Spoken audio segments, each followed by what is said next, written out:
pertence ao povo Pataxó Ranranran e foi anunciada pelo governador Jerônimo Rodrigues para a Superintendência de Políticas para Povos Indígenas, órgão ligado à Secretaria de Promoção da Igualdade Racial, a CEPROME. Patrícia Pataxó, que já frisou que a ausência de políticas para os povos indígenas do governo federal nos últimos anos, aqui na Bahia, acabou contribuindo para que os conflitos no Sul e Extremo Sul tivessem sido de forma mais constante. Sendo assim, é sobre esse assunto e outros também que a gente conversa com a Superintendente de Políticas para os Povos Indígenas, que é parte, como disse, da Secretaria de Promoção da Igualdade e dos Povos e Comunidades Tradicionais, Patrícia Pataxó. Um prazer tê-la aqui conosco. Seja bem-vinda. Bom dia, Superintendente. Bom dia, Paulo. Bom dia a todos e a todas.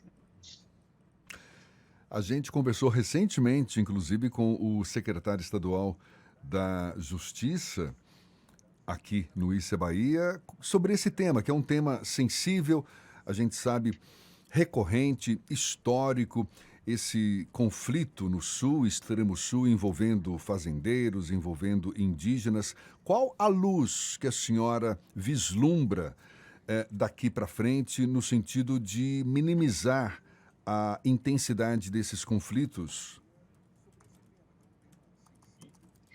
Ernesto, eu gostaria de contextualizar um pouco, né, que a gente não fique apenas no campo, falar apenas de conflitos, mas sim, né, de toda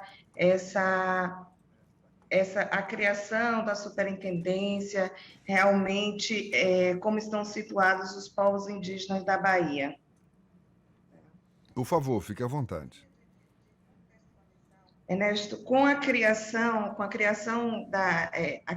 dessa superintendência veio num momento muito propício, com uma larga expectativa, haja vista também delineada também pelo cenário federal, com a criação do Ministério dos Povos Originários, e também por toda a reestruturação, por a nova, vamos se dizer, né, recriar a FUNAI, porque a FUNAI foi totalmente prejudicada nos últimos, não é nem nos últimos 4 anos, mas nos últimos 6 anos, né, se aprofundando nos últimos 4 anos. Então, a criação dessa superintendência pelo nosso governador Jerônimo é o reconhecimento, né, aos povos indígenas como parte de da sociedade baiana, é o reconhecer das nossas organizações, e quem melhor, né, do que nós para falar, né, de nós, né, das nossas demandas, né?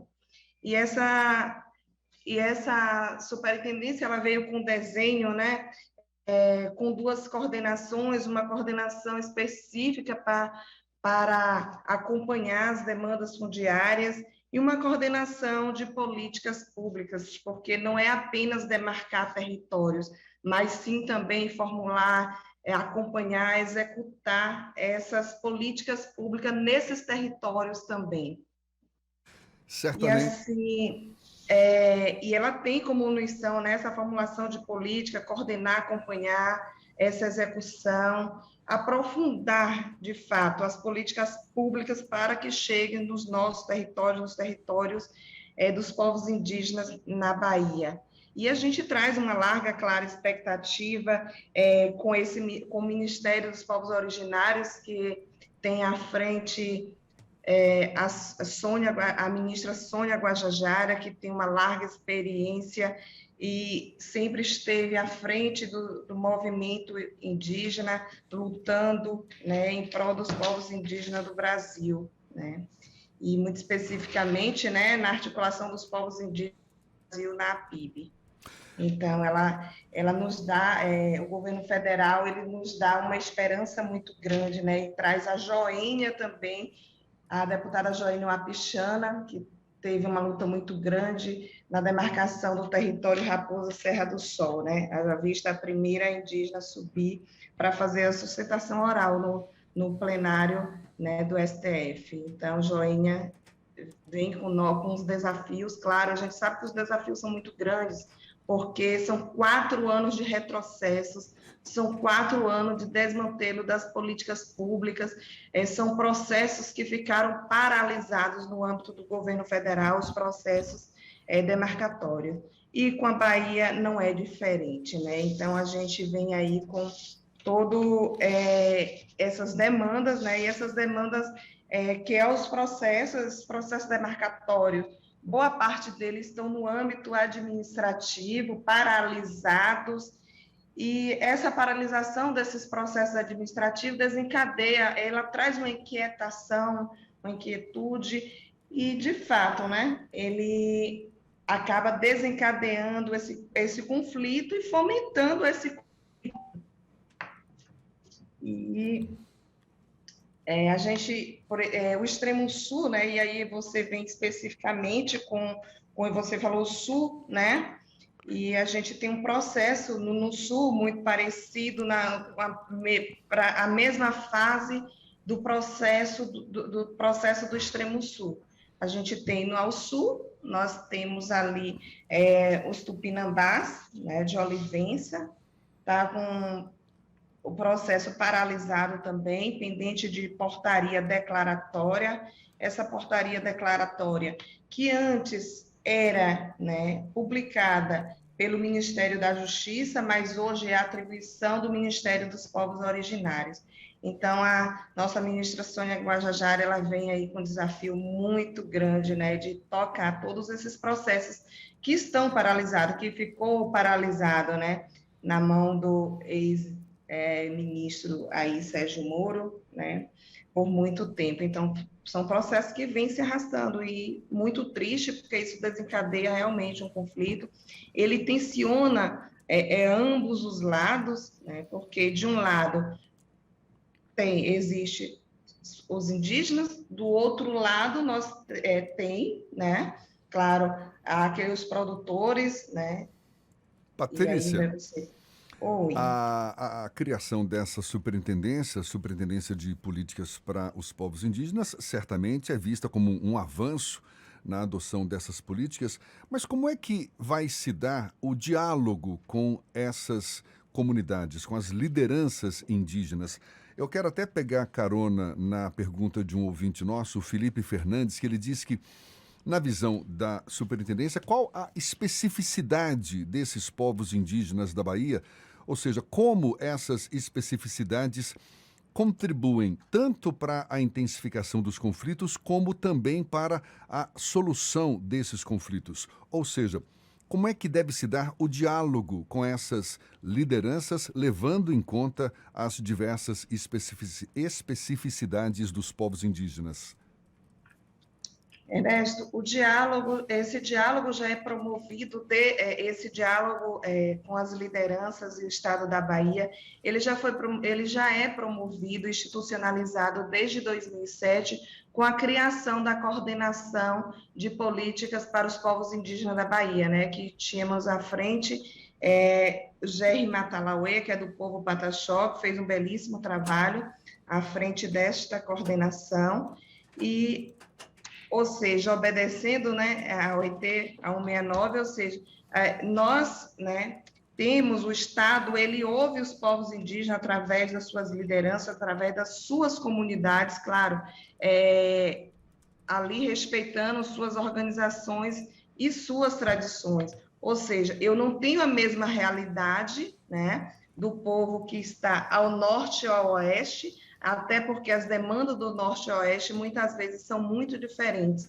Para você ter uma ideia, ao norte e oeste, ele já está melhor posicionado no que se refere a esse processo demarcatório, ou seja, as comunidades indígenas do norte e oeste já têm realmente suas terras demarcadas na maior parte, né? Mas a gente também tem uma diversidade de povos indígenas no oeste, muito maior no norte e oeste. Patrícia. Diferente do sul. Do sul, nós temos apenas 3, nós temos, no sul, nós temos ali, né, comunidades maiores. Nós temos Tupinambá, nós temos Pataxó e Pataxó-Rarrãe. Pataxó-Rarrãe já com seu território demarcado, né? e nós temos ali pequena parte no extremo sul dos Pataxós que estão demarcadas e Tupinambás pendente de demarcação, mas com Patrícia, processo em curso. aqui, ó, quem está falando aqui é Jefferson e estamos conversando com a Superintendente de Políticas para os Povos Indígenas e o Ernesto também está, sim, participando desse nosso papo. Eu vou passar para ele, tem uma pergunta também para fazer para a senhora.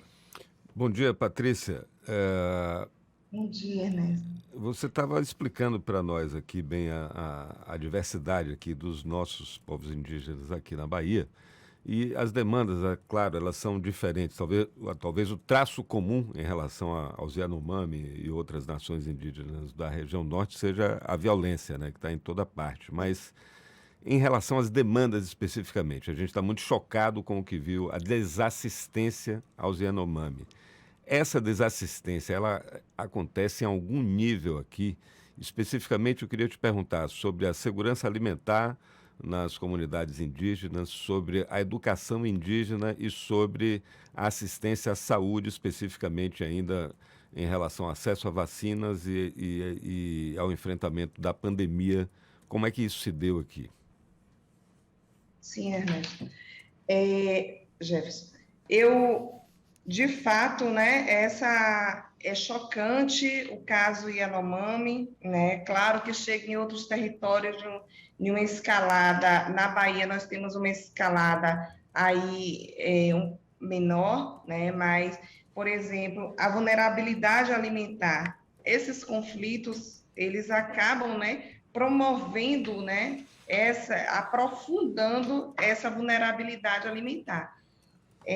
Quando eu estive, por exemplo, ao extremo sul, fazendo visita naquele território de Barra Velha e Comexatibá, eu percebi, né, que por conta daquele conflito, as pessoas acabam ficando sitiadas, né?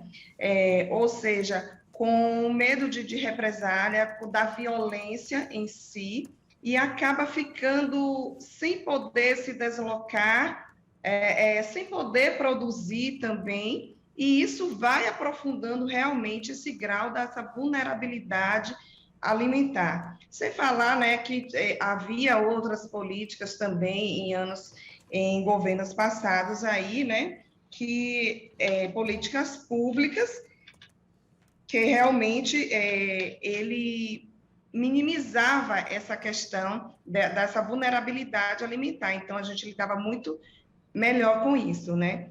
Mas que realmente essas políticas foram tiradas, né? Os maiores prejudicados realmente foram os povos e comunidades tradicionais, os indígenas, sofreram muito nos últimos 4 anos, e essa fome foi aprofundada. A fome foi aprofundada não só nos povos e comunidades tradicionais, né? Mas sim na sociedade como um todo. Então, realmente é uma questão que é preocupante. Na saúde também, claro, tivemos impactos profundos na saúde, porque assim a saúde indígena não passou a não ser prioridade, não era prioritária, não respeitava as especificidades dos povos indígenas. E o grande exemplo desse, como se dá, essa crise, né? Essa crise humanitária dos Yanomamis, né? E na Bahia nós fomos afetados também, não com a escalada que nós temos no norte, até porque o governo da Bahia, ele, em muitos momentos, né, e sempre fez esse apoio, né, esse apoio realmente, na omissão do governo federal, o governo da Bahia fazia esse apoio e faz esse apoio. Patrícia, então, assim, a efetividade das ações de uma superintendência nova e que cria tanta expectativa como essa que tem você como primeira titular, né? Vai depender em grande medida da articulação com essas outras áreas do governo, transversalmente, né? Com a educação, com a saúde, com a justiça e direitos humanos. Você já percebeu essa disposição das outras áreas de governo para atuarem transversalmente assim? Porque no discurso eu sei que todo mundo fala isso, mas na prática, se não vamos ver na gestão mesmo, dá para a gente esperar essa articulação? Sim, sim, até porque já tivemos reuniões, né? Inclusive ontem estávamos em Brasília, né? Justamente fazendo esses diálogos mesmo, construindo, né? Porque agora é toda uma construção e realmente as sinalizações são altamente positivas, inclusive. Estivemos com a ministra dos Povos Originários para tratar especificamente sobre esses processos paralisados e com sinalizações muito positivas, né, propositivas, e também com a saúde também, temos à frente da CESAI agora, nacional, temos um indígena, que é o Veiga Tapeba, do Ceará, então, assim, realmente nós temos, assim, uma grande experiência e temos certeza que tudo será melhor nesses próximos 4 anos aí, né? Patrícia, para a gente encerrar, Mas os desafios são grandes, né? Não são pequenos, os ah, desafios são muito grandes. certamente, eu queria perguntar para a senhora já dispõe de dados atualizados sobre o recenseamento das comunidades e povos indígenas aqui na Bahia? Me parece que a Bahia é o 15º estado com mais localidades indígenas. A gente fala muito dos Pataxó, Ranranrã, da qual a senhora pertence, tem também os Trucá, Tumbalalá, não é? Tupinambá, Tuxá, enfim, Pancaru, Pancararé. São muitas etnias diferentes, etnias Sim. indígenas aqui no estado. A senhora já dispõe desses números mais atualizados, inclusive com base nesse censo realizado pelo IBGE, para a gente ter uma dimensão do número Olha de. só, Ernesto, os nossos dados, né, nós temos uns dados ainda um pouco defasados, haja vista, tanto estão realmente pelo censo um pouco defasado, mas nós fazemos cruzamento de dados, né, com a saúde indígena, né, e outras, e organizações também indígenas também. Então, hoje nós temos, na Bahia, nós temos 30 povos, né, que são autodeterminados, nós também temos uma população de 160 mil indígenas, né? Desses 160 mil indígenas, de 30 a 40 mil indígenas são aldeados, demais em contexto urbano. São 190, aproximadamente 190 comunidades, né? Nós temos já 19 territórios demarcados e, na realidade, a demanda de terra na Bahia é muito pequena diante da dimensão, né, territorial da Bahia, né? Apenas 0,5% Tá, de todo o território baiano. tá bem. Olha, um prazer conversar com a senhora, Patrícia Pataxó, que é a atual superintendente de políticas para os povos indígenas, superintendência essa vinculada à Secretaria de Promoção da Igualdade e dos Povos e Comunidades Tradicionais do Governo do Estado. Seja sempre bem-vinda, um prazer, sucesso nessa empreitada que certamente é grande, são muitos os desafios e conte sempre com a gente, viu? Seja sempre bem-vinda aqui. Bom dia e até uma próxima, então. Bom dia, muito obrigada, eu que agradeço a oportunidade. Agora são 7h51 na Tarde FM.